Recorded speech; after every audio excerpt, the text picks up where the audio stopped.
from the hotel. Meeting And is so now as streaming the streaming live. service, and it looks like we are ending up going live right here on YouTube. We are done, and we are going to um, definitely get going right here in just a moment. And we are definitely live. Okay. So I am recording as well. We are recording. We are live on YouTube. Hi, everyone, and welcome to the show. We're really excited. We have a very special show. I am broadcasting live from Carlsbad, California at the Cape Ray Resort. We've had a great couple of days here. We were meeting with Chef John Hart, the executive chef for Chandler's, which is a restaurant here at Cape Ray. We have sealed a partnership with the resort where Executive John Hart is going to be doing some cooking demos for us on how to make some healthier food. And so we did the first one at the resort on Friday, and we're going to be doing them a couple times a month here because everyone wants to learn all the tips and tricks for cooking food healthier, and we're doing that. So John, another John, Dr. John Phillips, you Doctor, certainly yeah, it's been missed a lot. out on our first episode because it was our Foodie Friday, and we learned how to make Thai zucchini noodles. It was absolutely Ooh. wonderful. Oh my gosh, delicious. I've heard those. Well, happy Saturday. Happy And we have Saturday. to we have to say happy birthday to Dad. He's 82, Yes, as we you do. were just Happy telling us. birthday, So Dad. happy birthday, Dad. Have a he's 82, right? So he can have a little taste of an alcoholic beverage if he would like. Okay, Oh, that's he's going Doctor's out for the orders. Bloody Mary today. That a We boy. picked our That a boy. brunch location so he can have his one Bloody Mary for the year. Good. That's awesome. And you know what? What else is interesting too is my wife and team from my clinic were just in Carlsbad like yesterday. So now everybody's back in Columbus, but it's a small world that you're in Carlsbad. What was your wife was in Carlsbad? Yeah. Your So team. yeah, our team for our men's health clinic, it's called Game Day Oh, Men's Health. It originated in Carlsbad, and so that's where the corporate training is. And so they were out there. So yeah, nice little area, kind of like a beach town. It seemed like to me. it is. It's absolutely beautiful. And this resort, we're overlooking, the water. And my dad's been a Hilton member because, for many, many years, it's a Hilton resort. And so he to come here and be able to have a deck that overlooks the ocean. Sometimes it pays to collect those points. Oh, I bet it. Well, It good. How does. long are It you guys there does. for? We're here through Monday, and then we're going to drive back up north to the San Francisco Bay Area on Tuesday. Very good. Very good. So it sounds like we have a pretty cool show today, huh? I think so. We're really excited and I love it. Joshua, our producer, says, "May the fourth be with you." I love Yes, it. Oh, that was Anna. yes, Anna, who's yes. listening on our YouTube page. May the fourth be with you. This is the perfect day, I think, for Marcia Burr. She is our guest for today. She is a patient with peripheral artery disease being those blocked arteries and mainly the legs. It affects one in, I think, five over the age of 60, one in 10 over the age of 50. Diabetes is a precursor. We have all kinds of high blood pressure, high cholesterol, all kinds of things can be a precursor to having, blocked arteries in your legs. And Marcia has been suffering with that. She is a former Xray tech in the hospital, and we're going to let her go into what she did there and how it being in the healthcare field impacted her strive for getting care for peripheral artery disease. Because I know that she saw also throughout her career a lot of patients with this, and then ending up with it herself has probably been a little bit of a struggle. So, Sure. Marcia, Sure. welcome to the show. Thank you, Kim. It's really nice to be here. And so, And you've been fighting for your legs, and then we're going to get in at the end of the show how you are now fighting for the legs of others. And so we're really excited to get to that. So hopefully, if people want to get engaged and help spread awareness for PAD, peripheral artery disease, we are going to tell you how at the end of the show, and how Martha is leading in this fight against peripheral artery disease. So stay tuned for that. But Marcia, let's get started with a little bit of your story. And you know, you've been an X-ray tech. What does it mean to be an X-ray tech for those who are not familiar? An X-ray tech is also called a radiographer, not a radiologist. The radiologist is the doctor. An X-ray tech is the person who runs the equipment that actually takes all the medical imaging. And you have to pass national boards. There's ethics. It's a high profession. And as an X-ray tech, you have to know a lot of different things, not just bones in the body, but you need to know different pathologies because it affects the technical factors that you use for the image. For example, lungs are very high contrast. There's air and then there's the bone, where the breasts are much lower contrast. And so you have to use different technical factors in this. Yeah. I spent about 7 years working in a trauma 1 ER that was in a research teaching hospital in Gainesville. And I was actually fired for an on-the-job injury there. I herniated 3 discs in my lower back. And they said, too bad, so sad, you can't pick up 50 pounds anymore. So I was really devastated by that. You know, this was back in the early 2000s. I felt like I actually lost a piece of my identity. Oh, no. But that was my first real introduction to some interventional stuff as a patient, because I'd been in the OR. I've seen lots of back surgeries. They don't go well. There's all the fibroid scar tissue afterwards, which is the biggest deal with back surgeries, because the doctors have to go back in, cut out the scar tissue, and then more scar tissue grows. So I was like, no way, I am not ever having surgery for this. Do something else. So I finally, after they tried steroids, that only lasted like 2 weeks. Then I was back in pain again. And so they said, how about a radio frequency lesion? Which is, there's different terminologies. You might have heard of an ablation.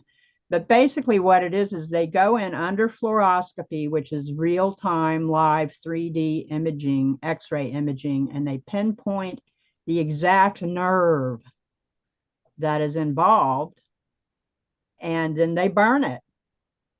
And what it does is that because it's so precise, it stops the nerve pain signal from being transmitted. It gives your body enough time to heal past that trauma.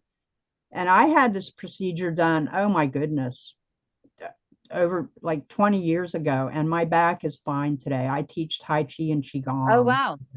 Wow. And so then, you know, I had a heart attack.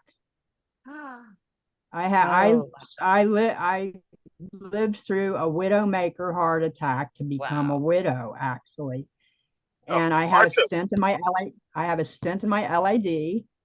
Wow. And because I was affiliated with this teaching research hospital, I was invited. The doctor comes in the next day and I'm in the ICU, and she goes, you didn't have a little heart attack. You had a big heart attack. Your heart lost 30% of its ability to pump blood. Oh my goodness. And I was like, wow, you know, I'm like 52 years old. Like, wow, what's the deal? And so she said, we have a study that we'd like you to participate in.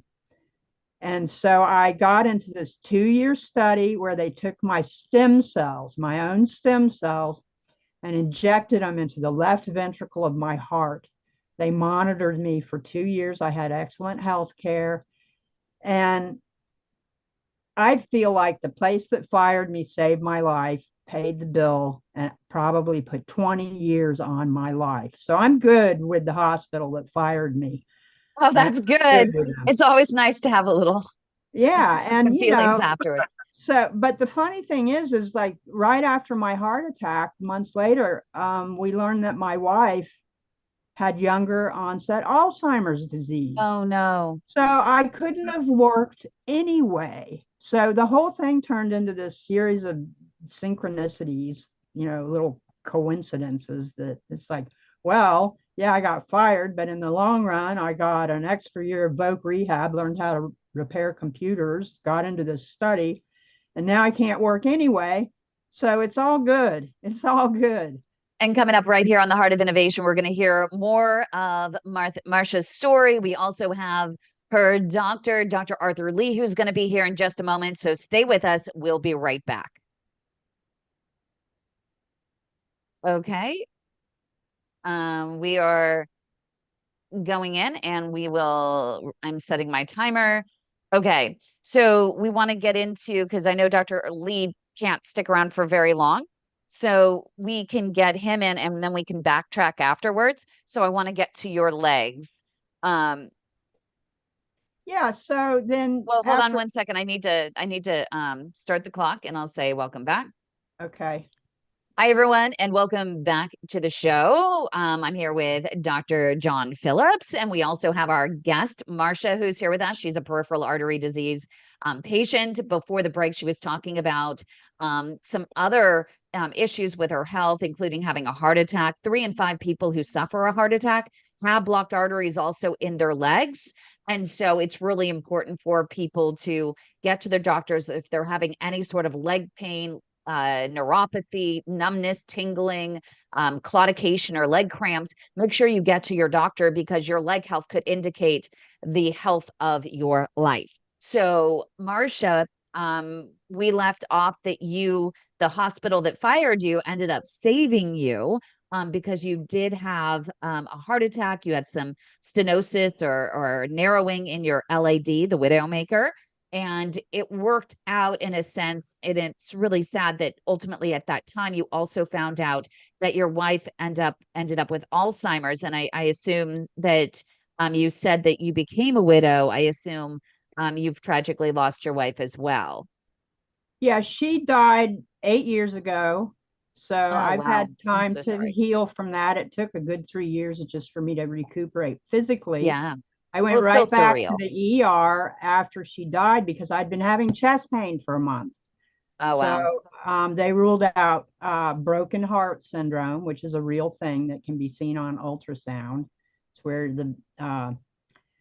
with your heartbeat, the sac around your heart actually contracts inward from weakness, and you can see it Mm, going inward. And so they ruled that out, and we're kind of befuddled. And they decided, you know what happened to me? I pulled intracostal rib muscles from lifting my wife in and out of bed. oh, no. And so the weird thing is that, the 7 years went by, I lost my job. I didn't have insurance. I had to figure out, how to get bills paid and stuff. PAD was not on my radar whatsoever. Not at all. I have CAD. I never gave a second thought, even a first thought to PAD. So when I turned 62, after I had rebuilt my life, I decided not to go back into Xray, and I do odd jobs working outside at these beautiful places. So I get good physical exercise, lots of walking on like 3 acres of property outside. Mhm. And when I got insurance again at 62, I had been having leg pain for some time walking distance. And so I went to a cardiologist at the hospital where I worked, and they put a stent in my iliac artery, which helped because my toenails had quit growing. And when they put the stent in, my toenails started growing again, and I got this horrendous open wound, ingrown toenail on my great right toe.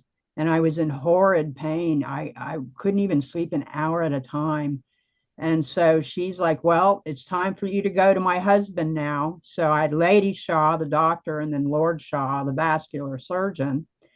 And they did a whole procedure on me. I wake up from the procedure and he's like, sorry, we couldn't do it. There was no access. So your choice is to live with the pain or to have an above knee amputation. And I'm like, I'll get back to you on that one. And in the meantime, Wow. though, I had found your group Hey, through my, Marcia, can yeah. I just ask you a question? Because, there are a lot of patients that, we'll see, and I know Dr. Lee sees as well, as kind of second opinions. And what you had just said is not an uncommon statement that I hear. And my question for you is, did the alarm, so that obviously set off some alarm bells. And I think you're going to get into it a little bit, but I mean, you kind of went from, okay, having pain in your toe to now someone suggesting you might need a major amputation. How do you go about digesting that information and taking a step back and saying, okay, wait a second, let me maybe look into this or find another physician that could help me? Well, again, I return to my dementia care partner journey. That was the hardest thing I've ever had to do in my life. And it's a huge yo-yo ride. And the best a good neurologist will say to you, if I've treated one person with dementia, I've treated one person with dementia. You never know. It can be fine one minute and then total chaos the next. And all these, so I learned calmness and how to step back from that just as like a defense mechanism to save Yeah. my own sanity. So Mm-hmm. that's kind of like, yeah, it was shocking, but it wasn't too shocking because I've always had these weird synchronicities in my life. I think it's part of my attitude on life is that, let's find the good. Let's not focus on the problem. Let's think about solutions. And it's a real brain shift and it's very simple, but so many people seem to have trouble with that today. And so in the meantime, through my affiliation with all my dementia care advocacy, this woman whose husband also has PAD said, hey, why don't you join this group? So this is how I met Kim McNicholas. And my first post I came on, I told my story and about my first procedure, getting ready to have, actually it wasn't my first procedure. It was my first experience with this vascular surgeon who said, yep, chop it off or live with the pain. And Kim came on my thread and said, stop, wait, get a second opinion. I did. No way, But I Kim. didn't know. I didn't know who to ask. That's the thing. It's like, okay, get a second opinion, but who and who's good in this town? And, I have all these thoughts from a medical perspective. She says, where do you live? I said, near Gainesville, Florida. And she said, go see Dr. Arthur Lee. So I got a hold of him. And you know what? They set me up for a procedure. I hadn't even met the man face to face yet. He comes in for the procedure. And it was 3 days after Christmas. 3 days after Christmas. And this wonderful doctor, I said, thank you so much for taking me on as a patient. I know you're really busy. It's the holidays. It's 3 days after Christmas, and you're here saving my leg. So thank you very much. And coming up right here on the Heart of Innovation, we're going to meet Dr. Arthur Lee, so stay with us. Okay, let's meet Dr. Arthur Lee. John, do you want to take us back in on this one?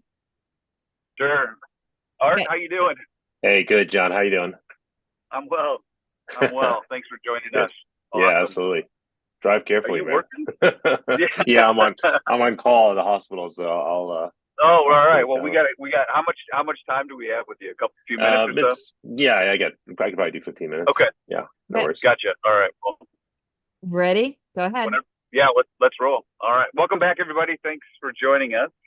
Marcia has told us a little bit about her journey with respect to peripheral arterial disease.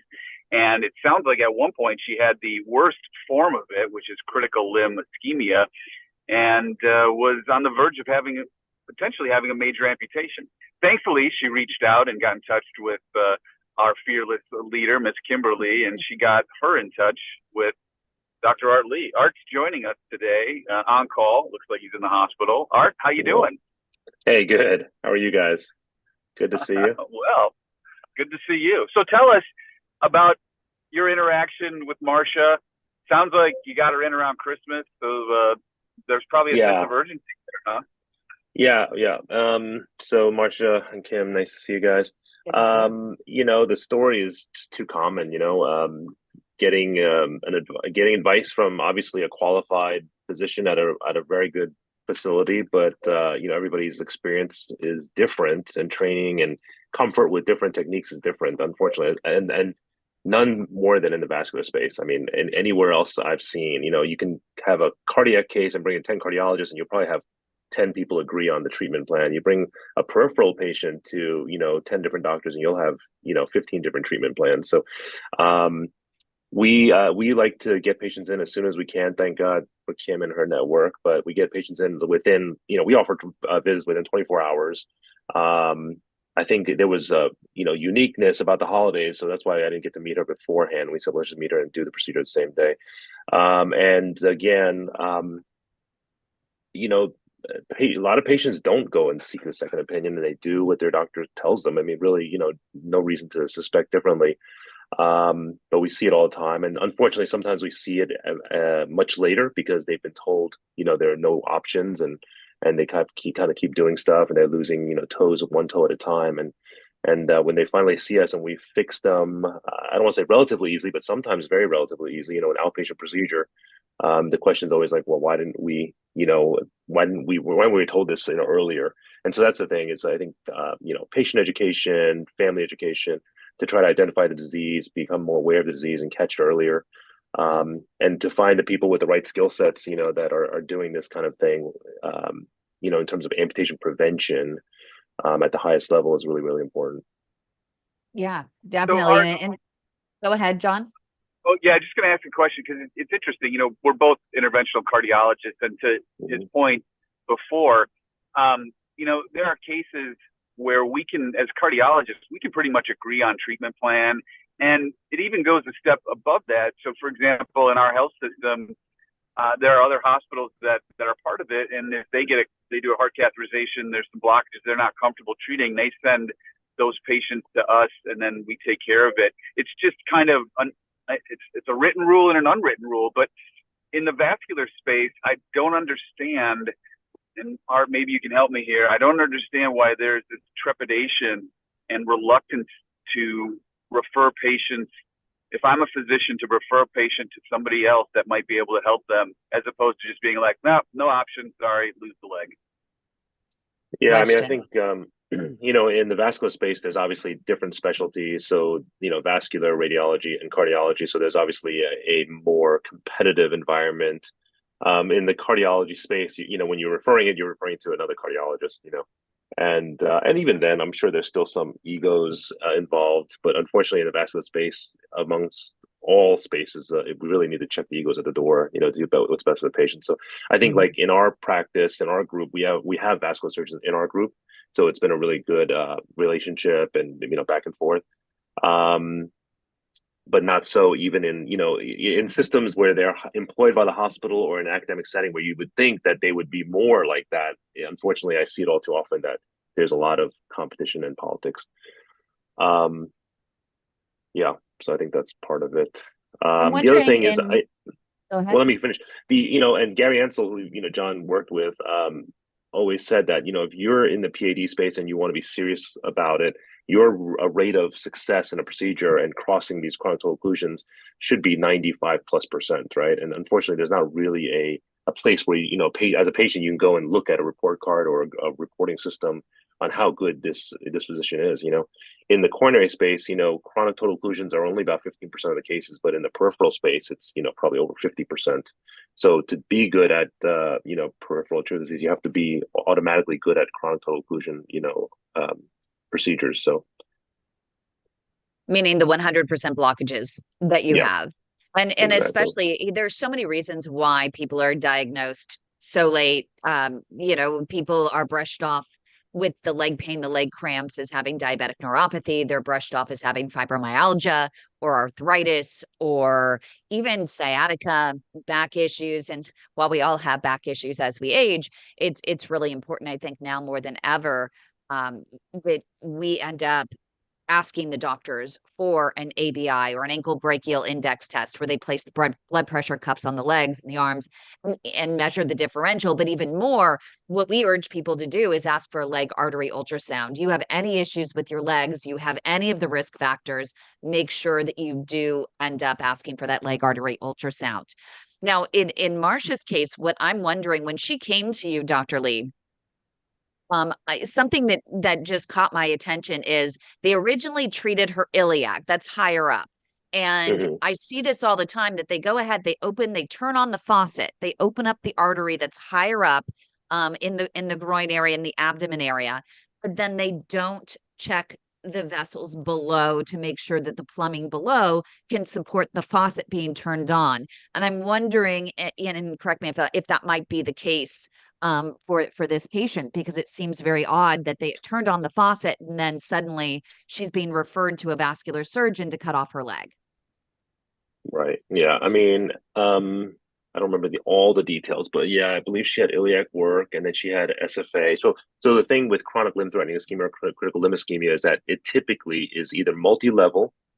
Otherwise, you're usually just having claudication, which is just discomfort when you walk. But if you have a wound, it's usually multi-level, or in diabetics and other patients, older patients, it can be all distal. So the small vessels that are the distributed vessels to the foot.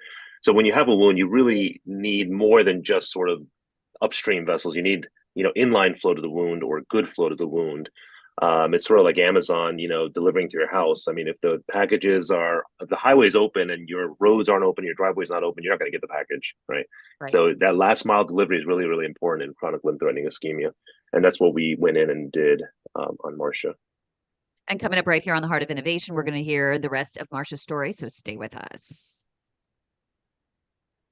Okay. Next one, John, you want to take us back in? Hey, Kim, can you take us back? I'm in a torrential downpour, so I'm going to be probably too loud, I think. Okay, I can hear you fine, though.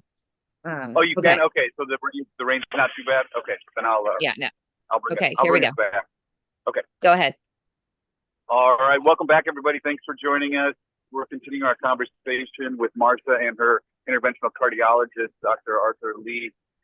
So, Art, I had a question before we went to break. You mentioned how you treated her.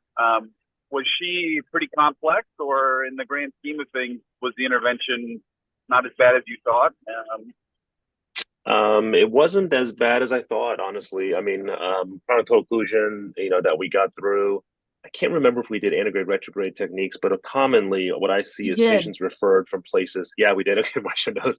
So commonly we see patients come from places where they kind of just go from above and poke, poke, poke. And if they can't get through, they're done. And especially, I don't want to say surgeons, but obviously surgeons are the ones that do these amputations. They have that skill set. So it's another procedure that, that they can do, that they can offer the patient, and obviously they get paid for. So they may not be adept or comfortable at distal, access and stuff, which, some of us do. So we had to go distally to get across her occlusion. So I think, knowing those techniques are really, really important, because it doesn't just increase your chances by 100% of crossing. Because the thing about it, one opportunity is from above, another opportunity is from below. So that's 100%, another 100% chance of trying. But once you get above and below, you can, if you can't get across, you can do other things that we call advanced crossing techniques that increase your chance of crossing that by even more. So just by adding the distal access, you're increasing your chance of crossing by over 100%, which I think is really, really important. And then the other thing is, I think you want to go to a facility that is involved in peripheral arterial disease research, so we can offer sort of the, the cutting edge, pharmaco and mechanical treatments, such as, drug-coated balloons and stents, to try to keep these vessels open. And also, like recently, deep venous arterialization, or TADV, has been approved, and that's a procedure that's not being done in a lot of places, and that's a procedure that can be offered to patients who really, until this was approved, have zero options. And now we do have an option for these patients. So I think that the toolbox is ever expanding, and you want to go to a place that is involved in that sort of research. So, were you surprised with a surgeon actually telling Marcia that she needed an above knee amputation? I'm not surprised, only because I see it literally every week. I mean, patients coming from, we get patients from all over Florida within, 4 or 5 hour radius. And, um, whether they find us through like networks like yours, Kim, or through, just Googling things and seeing something on a, Facebook site or something, it's just shocking that patients are always getting this advice. And I know I'm seeing the minority of those patients that get the advice, right? That we're Right. able to help. Obviously, there are a lot of other patients that don't seek the second opinion and just do what their doctor tells them. Well, some of the doctors tell the patients, such as with Marcia, well, we may be able to open it, but if we do, it's just going to be a revolving door of treatments. And so why delay the inevitable? And I hear this every single day from a patient who calls into our Saver hotline. My doctor said, I'm going to have a revolving door of treatments to open up my arteries. They're not going to stay open. So why delay the inevitable? Let's just cut your leg off now. Mm-mm. And I see Yeah. Marcia shaking her head. Yeah, I mean, I would say that uh, you know the the mind or the eyes see what the mind knows, and so there are a lot of physicians out there who are a bit closed-minded, in my opinion, about treatment options for patients. And maybe at the end of the day, that patient is destined for an amputation, but if that patient is willing to fight for their limb and really, again, save my piggies attitude, then I'm all for it. What's even more frustrating that I see is we'll have like nurse practitioners from outside our community who will reach out to me and my team because they've had pushback from their physicians about, well, it's all futile. There's nothing for us to do. And so then they're kind of caught in the crosshairs a little bit about, oh, well, I don't really want to tick off Dr. X and refer this patient to Dr. Y. But I think we're getting the word out. I really do. I mean, I think that people are, number one, patients are getting more savvy and Yep. saying, no, I'm not going to settle for an amputation. But also, some of the ancillary and physician extenders, at least in my community, are becoming more savvy as well. Yeah, I And I agree. will I will say, I mean, to take the opposite side of this, that unfortunately there are some bad actors in every every community, if you look large enough, Everyone. that will unfortunately exploit the opposite, meaning that they keep doing these procedures that probably aren't the definitive procedure, whether that's amputation or bypass or a better peripheral arterial, endovascular procedure, um, because they can bill for it and it's just over and over. So I think it's definitely daunting for a patient to find the right person in the landscape, but there's both sides to that story. There's the patient, Yep. the physicians that may be amputating too quickly, but then there's also the physicians that are holding on to those patients and just doing multiple procedures over and over and not really making a big change in that patient's outcome. And that's why our number one best piece of advice that we always give through the Global PAD Association is always, always, always get a second, get a third opinion, explore different practices, understand there are interventional cardiologists, interventional radiologists, vascular surgeons, and vascular medicine that all revolve around PAD. And so they may have some experience there that you do want to, you know, go and explore and see what might be out there so you can make the most informed decision. And I'm curious from Marcia's perspective, because we do get a lot of people that do come to us and they say, well, I trust my doctor, they're at a big name facility. They were referred by my doctor. They have great reviews. Why is it that you ended up, and I'm sure, and I've looked up the reviews on a couple of your previous doctors that had great reviews. I'm curious, why did you listen to me? Why did you come to us and actually go see Dr. Lee? Well, coming from the medical field myself, I probably have a little bit different attitude around doctors, especially working in a teaching hospital for so long. I used to tell people, don't go to the ER in June or July if you can help it, because that's when all the new doctors graduate in their little white coats and their prescription pads, and they're new. And there's nothing wrong with being new, granted, but that said, I have a different attitude, I think, towards the doctors as more as an equal to me, although a much more knowledgeable equal, because we're both in the medical field.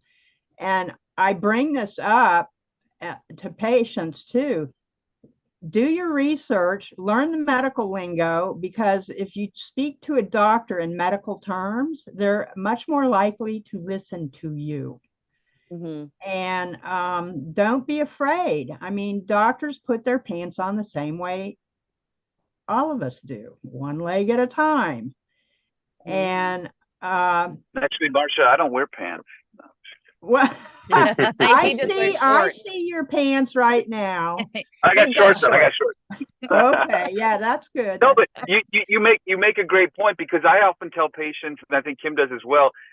You're not going to ask the doctor, hey, how many CTOs have you crossed and whatever. But I think what I encourage people to do is ask the physician to share with you, the patient, okay, where are my blockages, and like, what are you going to do to fix them? Because not every blockage, as Art was saying, Dr. Lee was saying, not every blockage needs to be open.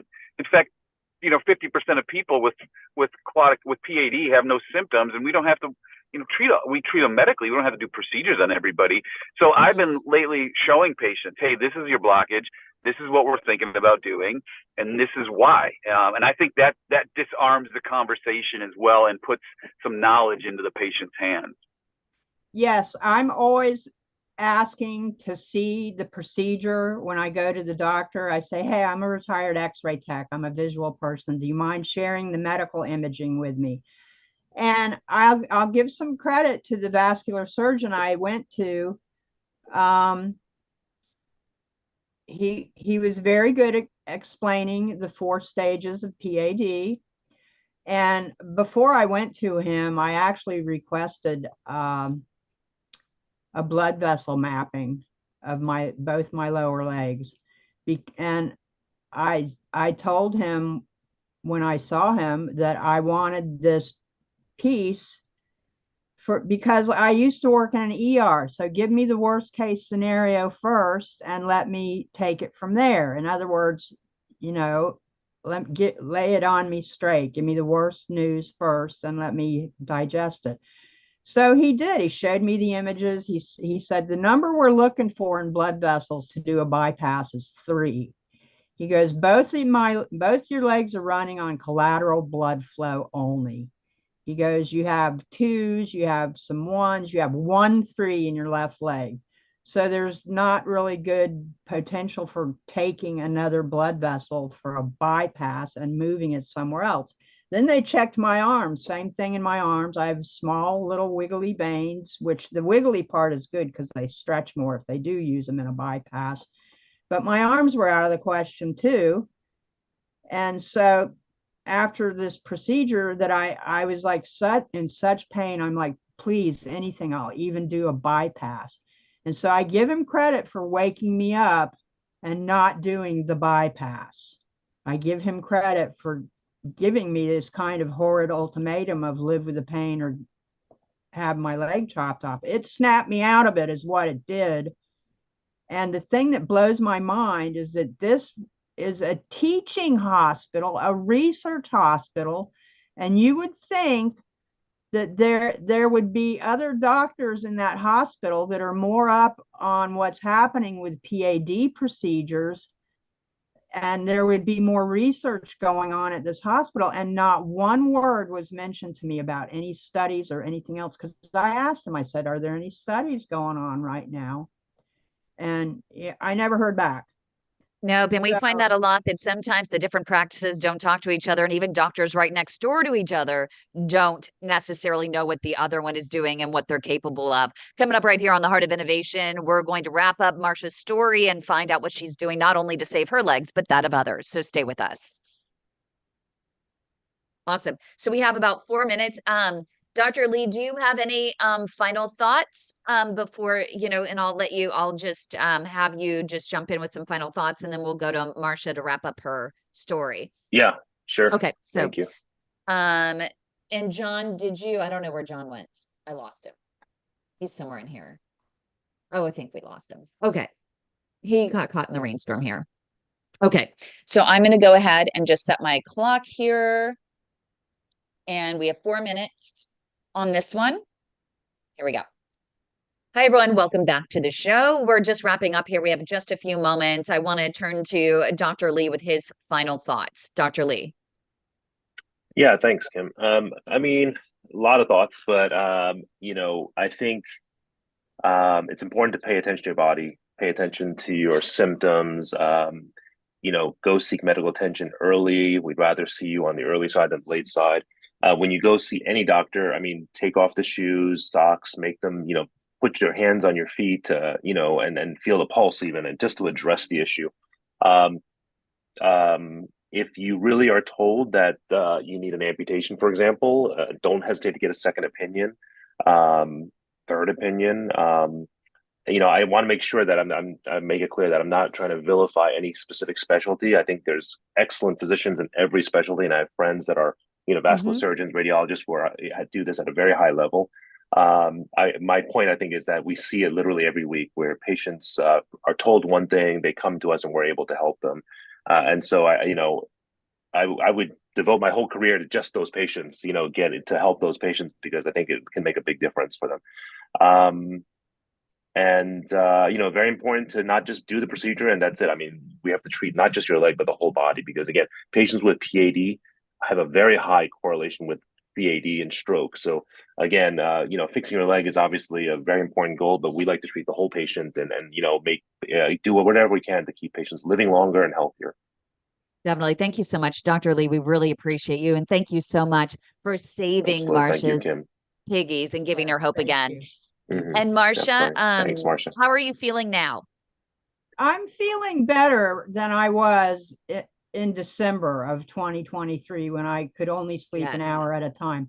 Since then, I've had another stent put in. Dr. Lee went in and got another stent put in my superficial femoral artery, and he told me that I had kind of funny blood vessels that apparently kind of contract on the beat of my heart, so they'd fold in. It would fold into each other kind of. So he put a more rigid stent in there to keep that flow open, and that helps some.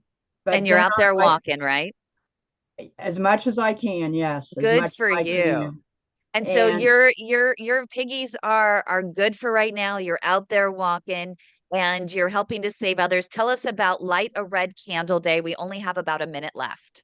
Yes. So I came up with this idea for June 1st and 3 months following. Everybody, you can buy them on the Way to My Heart website. These little 10 candles that have a red wrapper around them. They have a nice saying about PAD on them. And I want everybody to get their red candle and light a red candle on June 1st. Mine are due in the mail. I wish they had come earlier because I'd be holding it here right now. And I'm going to gather photos of everybody during this 3-month period, either little videos, photos, holding their red candle, walking, doing exercises, smiling. And we're going to gather all of these photos. I'm going to gather them all and put them to a song that this wonderful woman, Ricky Byers, yes, has written. It's called Walk, Walk, Walk. Walking is the best medicine. And the candle actually says, illuminate the path to health, light the candle, walk the way to improve circulation. So light a red candle, the hashtag light a red candle. You can go to lightaredcandle.com or lightaredcandle.org and you can get your candle.